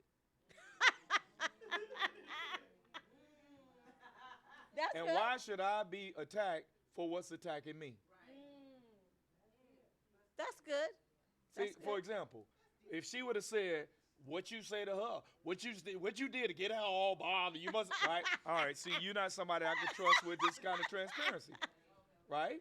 You're not the person I can trust with this level of transparency. I ain't bringing you nothing like this no more. See? So it's what you do with that transparency that matters to continued transparency. That's good. That's good. See, we protect our marriage. Uh-huh. And I'm like this. If you don't respect my marriage, I don't respect your feelings. So, Period. of course, I told my wife, and I've always told my wife, and she tells me if somebody come on to her, or, brother's hug is a little too friendly, So, y'all know. So, we are very careful to protect our marriage from intruders, outside influences. Very much so. And you don't get to come tell me nothing about my wife. Nobody gets to give me commentary about my wife about nothing. Nothing That's at all. good. You ain't nothing you can tell me about Lisa Jones. I don't already know.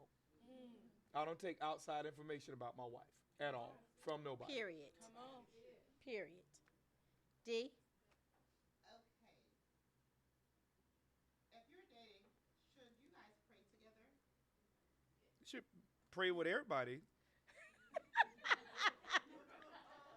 But what if your spouse refuses to pray with you? What if your spouse won't pray with you? Doesn't matter. What matters is that they pray to God. And you pray that God touch them about praying with you. Or you ask them to pray with you and you lead the prayer. Yeah. See, you remember, it's like he never hugs me. You got arms? You don't kiss me. You got lips? Initiate. Create the norm. You see? And sometimes it's just, hey, let's pray, and start praying. What's somebody going to do? You grab and say, let's pray, and you just start praying. They're like, I don't want to pray. Yeah. They ain't They they're not likely to do that. They're not. Don't let it be see, what happens is we come up with every reason why we shouldn't do the work to close the distance between us and the people we love. Don't come up with those reasons. Get rid of the excuses. Get rid of the excuses. Even when you're tired of working. Do your part to keep creating togetherness and oneness. D. All right, I'm in overtime.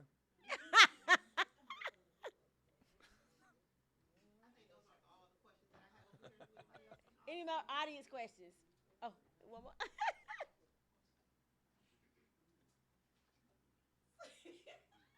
You and your husband again, huh? I'm kidding, I'm kidding. Actually, this came from somebody else. So, a married couple, Mm-hmm. the sex life is boring. Is it okay to bring toys in the bedroom? It's up to y'all. Okay. Yeah, I mean, it's up. The marriage bed is undefiled. Nothing wrong with playing with each other, experimenting, all that. Have fun. Think about it, if God did not want you to have fun with your sexuality, why would He have made certain parts of your body extra sensitive? There would be, if all was about was procreation, there would be no need for that thing being extra sensitive. There's a reason it's sensitive. Somebody's supposed to play with it.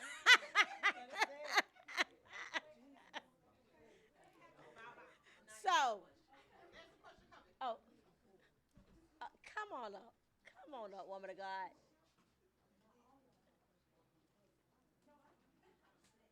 Lips listening. All right. Good evening, everyone. Apostle Tiana and the team here. So, my question, I'll set it up. As the husband is supposed to be the covering for the wife, I just want to know what happened in the garden where Adam exposed Eve or blamed her as opposed to covering her, and how can a person recognize that in the dating process? That, He's not a covering. oh, that He's not a covering? Yeah. That he will expose you and throw you under the bus. Right. Well, number one, when it come to Adam and Eve, I wasn't there.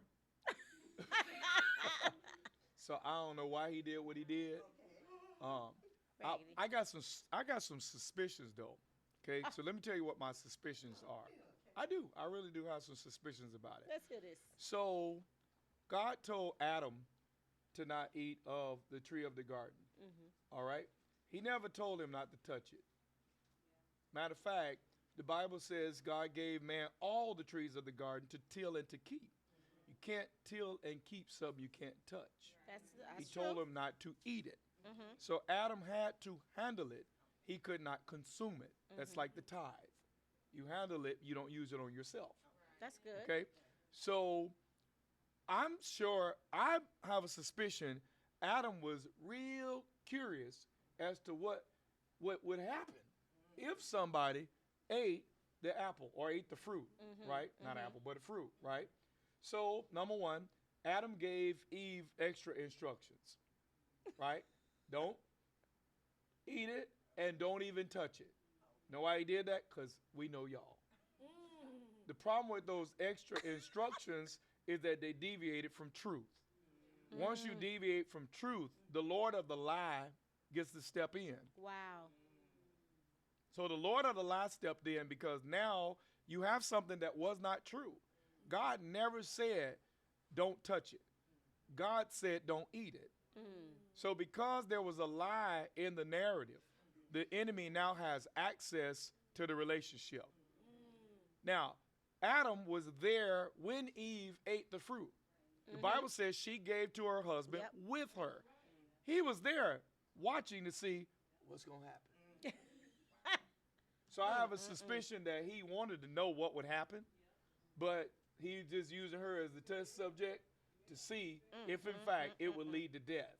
And when it didn't visibly lead to death, he's like, well, she looked cool, Let me do it myself. so let me try it myself. So I get a suspicion that's what happened. That's what Okay. they do. Now, when it comes to the dating scenario, again, dating is not marriage. You can tell a lot about a person by how they date. And when you have conversation, you can smoke out whether they even understand the concept of headship. You know what I'm saying? For example, anybody that's going to be a good husband has more than likely been practicing on his mama. If he got kids, then he's responsible without someone telling him to be responsible. Okay? If you again, from the abundance of the heart, mouth speaks. So if you listen to their people narrative, you listen to how they posture themselves in conversation. If they talk as if they're always the victim of what someone else is doing, not a head, not a head, not a person that's going to operate as if they are responsible for another. Okay? People that are in headship take responsibility for their own actions. People in headship use their headship to serve other people. So you can tell if a person is going to be a good head by if they're a servant right now. If they're not a servant to the people around them, they're not going to make a great head. Wow. That's good. And I'm going to say the reason, because headship and leadership is not about who you're over, it's about who you think you're responsible for. That's good. Any other audience questions? We have time for one more question. One more question.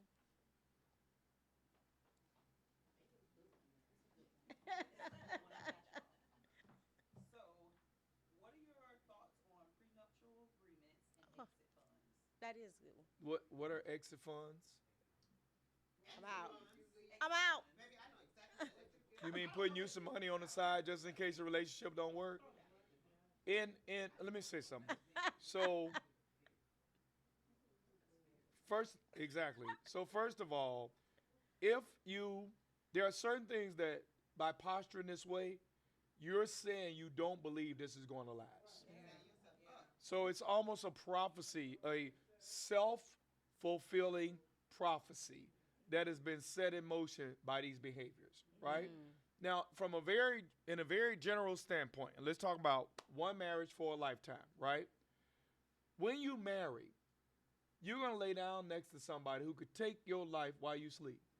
Jesus. So you concerned about the $100 in your wallet? Think about how asinine that is. That's true. They could take your life while you sleep. So if you trust this person enough that they're not going to take your life while you sleep, then it should be that you also trust that us working together financially is not going to leave me in a financially bad place. Now, if it does, I'll give an example of this, right? I'm the breadwinner in my home. All 3 years of my marriage, we live on my income. We always have, and as long as I got breath in my body, we always will. So if my wife works, it's because she wants to, and she does what she want to do with the money that she makes. I don't care about that because it's not a part of how we manage our home. Now, I've never said, even though I'm the breadwinner, everything in our checking, savings, investments account, I put in there. I've never said that's my money. Never have I used that's my money. Never used those terms. That's my money. And her name is on all the accounts. Meaning, while I'm here, she could be cleaning me out. Literally, she got access to whatever, right? There is no fear in love. Perfect love casts out all fear. I don't fear losing anything because the same God that has made me wealthy can make me wealthy 1,000 times over and over again. I don't fear losing anything. So I said all that to say that it's a bad start to start a relationship in fear. And these things sort of point to the fear of loss. And so we need to do the work to why we believe we can't have. Why can't I have love and lasting relationship, right? And normally that has to do with how I see myself more than it does what I believe somebody else is going to be or do. Does that go with prenuptial agreements as well? But Yes. if you think about it, in most cases, and I'm going to give you one exception to that. I'm going to give you one exception, but in most cases, a prenuptial agreement is a conspiracy to keep myself from being one with you. Is a conspiracy to make sure. It means I put my material things as more important than my relationship with you. So it tells me that money is more important than this relationship to me. Number two, it is a inward prediction that this relationship is not going to work. It's a prophecy I'm waiting to fulfill. Now, I'm going to tell you what may be an exception to this. Only maybe, and only maybe. And that is this. Let's say you married someone. Y'all had kids.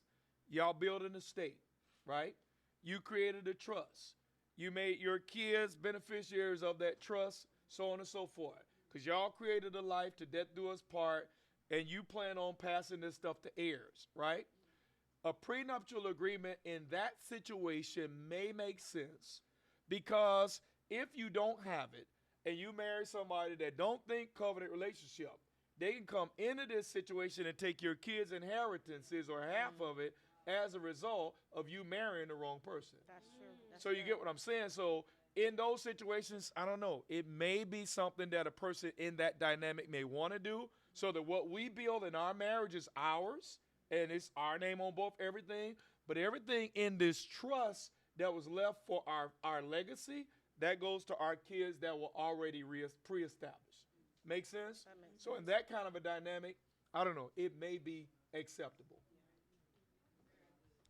That makes sense. So, no more audience questions. I want Apostle to tell us about the books. We have 2 books here. One is Damage Free Dating, and one book is A Woman's Guide. A wise woman's guide to understanding men. A wise woman's guide to understanding men, in which everybody will get a copy of one of these books. But tell us about the books. What's in the books? How can people get these books? So, first of all, these books, you can get it from me. They can be ordered right through Facebook in my inbox. I'll send them wherever. We also have them available at our gift shop at Center for Manifestation, 3102 East Lake Avenue, Tampa, Florida. And then actually both of them are on Amazon. So if you look for Damage Free Dating, you can find a digital copy on Amazon. If you look for A Wise Woman's Guide to Understanding Men, you can find a digital copy on Amazon as well. So I wrote Damage Free Dating. Believe it or not, I wrote this book while on family vacation. The whole thing came to me, and I sat down and wrote it because my heart burns and sometimes bleeds watching people make a mess in the dating dynamic. No boundaries, no standards, no principles, no discernment, just out here ruining themselves trying to create relationships. Yeah. You know, I often say that if you're dating properly, you can cut it off at any time for any reason at all or no reason at all and suffer no damage whatsoever. Wow. If you're Wow. dating right, you can cut it off for any reason or no reason and have no damage whatsoever. Wow. So I talk about what that right looks like. And then A Wise Woman's Guide is really for married women who realize men don't think nothing like you. They're not motivated by what motivates you. No. They're just different. It's not better or worse. They're just different. So we're talking about we're giving a woman a guide to understanding how men function, how they think, how they operate, so that you're able to really get out of your man what you've been trying to get out. You can't force it out, right? But you can get it out. But it's a certain way you have to be. Like we were talking earlier about how do you get your man to talk with you, to have conversation, right? Pretty easy. Be somebody he want to talk to. Placate his feelings. No, I ain't say placate his feelings. See, Just playing. I'm just playing. if you meet a man at the end of a busy day, all right? If you meet him at the end of a busy day, I'm talking to you, and you He's practicing avoidance over here. If you I'm meet listening, him I'm listening. at the end of a busy day, Yes. and your frustrations with him and your aggravations with him, sometimes your disgust of him is all on your face, he is not looking forward to a conversation with you. That's true. He's going to practice avoidance. See? Can we talk? And then the conversation becomes a monologue about everything he does wrong. He's not looking forward to that conversation. So again, it's about, Lord, show me how to say this in a way that he'll be open and receptive to it, right? Remember the Bible said God hates a proud look? Yes. So God is interested in your facial expressions. And so you should be, which means you should be mindful. I'm in customer service, and the customer is my husband. Well, that's good. Think about how you are in customer service. It don't matter what kind of night you had when you show up to work. Hi, welcome to McDonald's. May I take your order? You're nice as pie, right? You adjust yourself because you're managing an affect, Yeah. right? You want the customer to feel welcomed and invite. You want to be inviting, and you want them to know that you're at their service, That's right? true. Why would we do that for $1 and not a husband? That's very good. That's very good. That's good. So Now, listen. there's a verse came to mind. It is better to dwell on the corner of a rooftop than to be inside with a woman that don't know how to talk. This is true. That's true. Nice verse. People protest and then they get mad when they go for Becky with the good hair. Well. Whoa.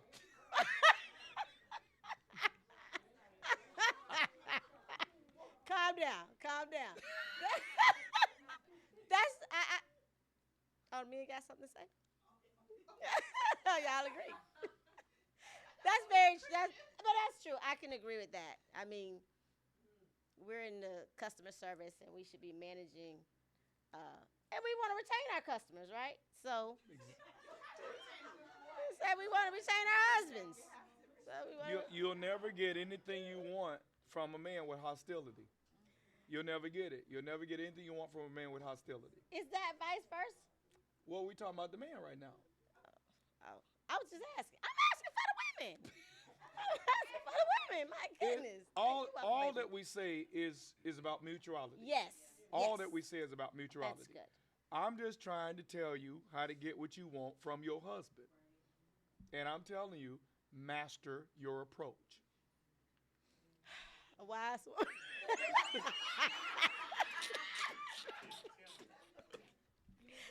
Yeah. These books, great book. Listen, you need to get a copy of A Wise Woman's Guide to Understanding Men. Wives, we need to understand our men. Apostle said we need to understand how to get what we want. Okay? Not manipulation, but wisdom. Right? Absolutely. And then, listen, for all y'all out here in the dating field, my heart bleeds for our sisters out here dating. Mm-hmm. Get the book. Get the book so that you learn how to properly date. And if you have to walk away, you walk away damage-free. Mm-hmm. Get the books. Listen, this has been an amazing time. Thank you so much. God bless. My goodness, thank you so much. So many answers to questions that we've always wanted to know. There's going to be a part 2 because I hear that the men have questions that they did not get answers to, and they want to come back and they want to hear some answers. So we will be back again. But listen, this has been an amazing time. It's been so amazing talking to all of the ladies here. Stay tuned for the next talk show. We will let you know time, date, and I can't wait to see you there.